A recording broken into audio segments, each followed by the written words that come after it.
Yes, Kenya. Tamu sana, yes. Jimmy Wanjigi is back. About 7 hours ago as I speak, Wanjigi had this to say. Jimmy Wanjigi, we welcome the reforms in the police service that are taking place. The word authority should not be a vocabulary when it comes to the police. They are supposed to serve and protect us. The word service should be part of their ethos. We should expect nothing less. And then Jimmy Wanjigi shares that video. Before we say too much, but we commend them on one thing. Kitu inaitwa reforms za police. This police, which was in the new constitution, envisaged as a police service to remove us from the days it was called a police force, is not a service. It had become a force. Kama ile ya zamani. These police you are seeing here are home to mass murderers of our own Kenyans. We witnessed it even in this region. Wakati wa 2017. The wanton deaths that came here in Nairobi are documented, and there has never been any compensation. We want those who are responsible to be called to book. Tumeona juzi Baby Pendo, that it took even foreigners to investigate mambo ya Baby Pendo. We want this police to be accountable, and we are very grateful to kuona ya kwamba those reforms and accountability has started in the CID. And we don't care how high it goes. Ikifika juu zaidi mzuri sana, because it will stop those who are in office today from doing it tomorrow. Kweli ama si kweli? Kweli ama si kweli? Ichinje wote ambao wamekuwa kwa hii mauaji na kuloma ambao tumeona kwa hii. Hiyo ni ya kwanza. Yes. Listening to Jimmy Wanjigi, I'm seeing a Jimmy Wanjigi trying to insinuate that William Ruto has largely gotten it wrong, but at least he might be getting it right in the police reforms currently being seen at DCI. In this video, I want us to dig deep into this story to see what is happening here. If you are watching us for the very first time, subscribe, give this video a like. Yes. If you rate William Ruto's performance for the time he has served as the president, William Ruto most likely will not rate past 2 in a scale of 1 to 10. The highest William Ruto most likely can get is 2 out of 10. And the reason is simple. All the promises and pledges William Ruto made, he has so far not kept any. In fact, what William Ruto has done is to expand the size of his government. And that's obviously going to augur very negatively for the common man, for the so-called hustlers. So William Ruto has largely not kept his side of the bargain. He has not lived to what he promised the hustlers. And in fact, he has even issued some directives that are just injuring these so-called hustlers. He has done away with Kazim Tani, rendering thousands of jobless Kenyans, or rather thousands of Kenyans, jobless. And he has also removed subsidies on fuel and on unga. These are just things making life more difficult for the common man.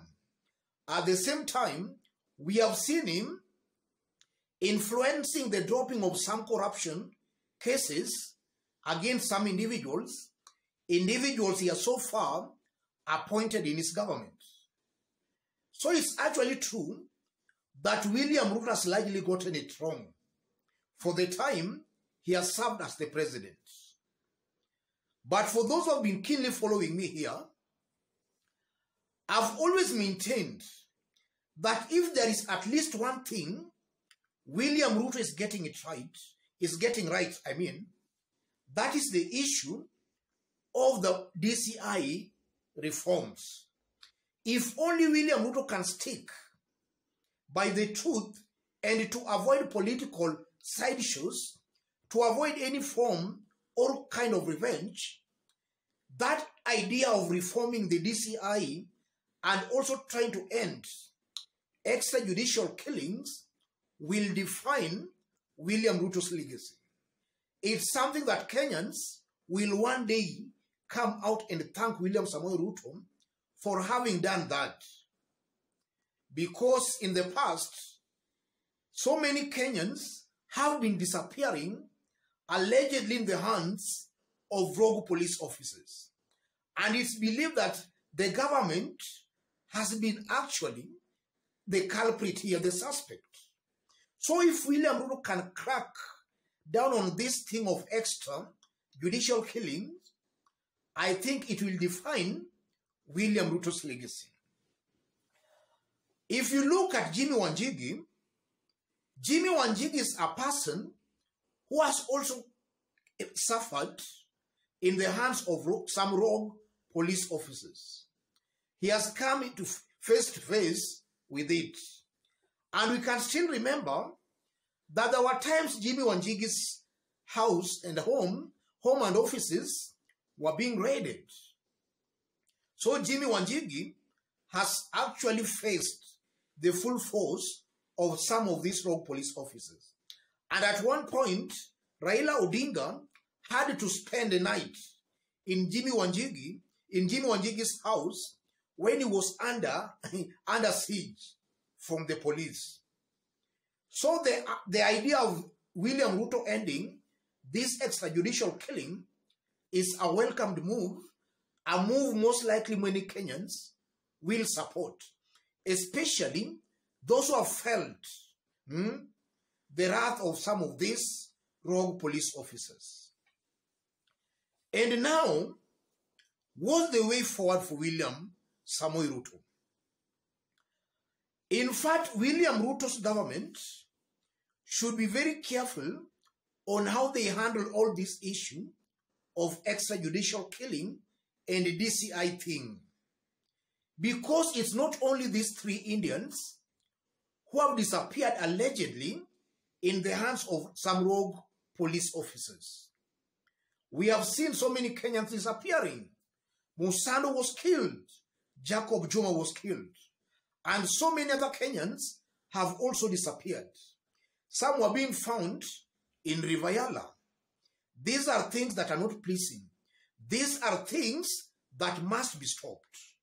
So for William Ruto to only concentrate on the issue of the 2 Indians, it's creating a perception that he's out to revenge against some senior police officers who served in Uhuru Kenyatta's government.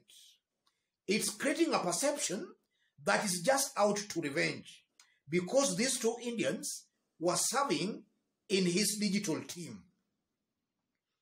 It's creating that perception.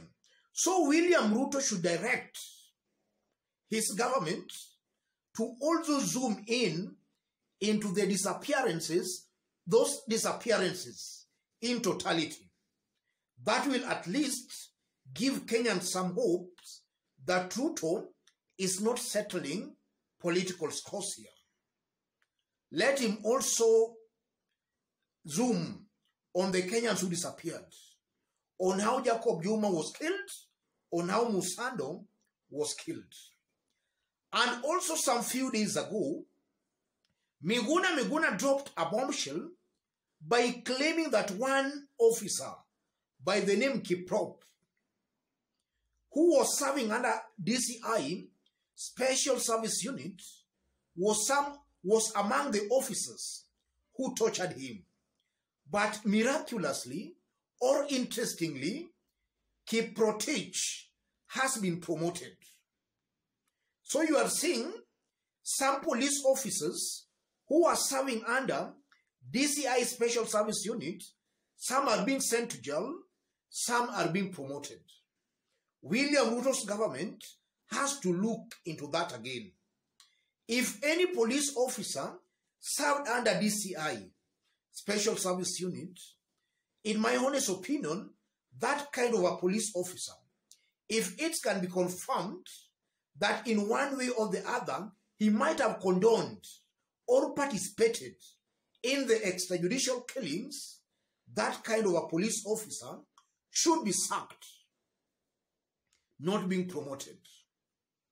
Those are the things William Ruto's government has to look into. As I conclude, Jimmy Wanjigi is actually just trying to, in my honest opinion, just trying to be realistic and to be factual here. Even though sometimes Jimmy Wanjigi appears to be a drama king, on this one, I might be in agreement with Jimmy Wanjigi.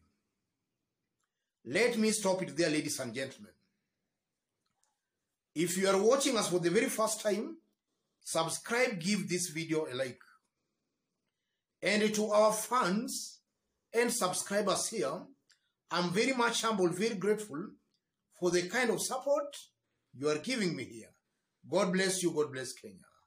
Any other person who wants to support our channel, I've pinned my number on the comment section. Contact me through the number or feel free to channel any kind of contribution to the number. Let's meet in our next analysis. Thank you.